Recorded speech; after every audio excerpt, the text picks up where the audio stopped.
کہ جن کے دو چہرے ہوتے ہیں نا، جو ہمارے منہ پر ہمارے اور ہمارے دشمنوں کے پاس جا کر ان کے بن جاتے ہیں، ان کو قرآن منافق کہتا ہے۔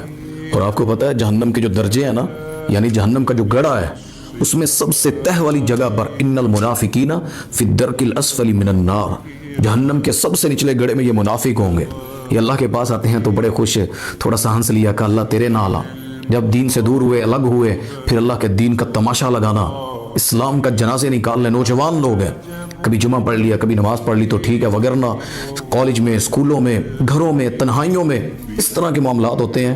تو یہ جو دو رنگیاں ہوتی ہیں نا، ظاہر اور باطن، اور اللہ اسے ہم سب کو محفوظ فرمائے۔ ظاہر اور باطن مومن ایک جیسا ہوتا ہے، وہ اپنوں کے درمیان بھی ویسا ہوتا ہے، وہ کسی کے سامنے جائے بھی تو اپنے مومن بھائی کے لیے اس کی زبان، اس کی عزت، اس کے الفاظ ویسے ہی ہوتے ہیں۔ تو مومن بننا چاہیے، منافق نہیں۔ منافق بندہ نہ اللہ کو قبول ہے، نہ اس کا جنازہ چاہے نبی پڑھا دے۔ نبی پاک صلی اللہ علیہ وسلم نے عبداللہ بن ابی کا جنازہ پڑھایا، لعاب منہ کا اس کے منہ میں ڈالا، اپنی قمیض پہنا دی اسے، نبی کی صفوں میں کھڑا ہو کر نماز پڑھتا ہے مسجد نبوی میں۔ اللہ نے کہا قرآن میں، میرے نبی تو 70 دفعہ بھی اس کی بخشش مانگنا، میں اللہ اسے معاف نہیں کروں گا۔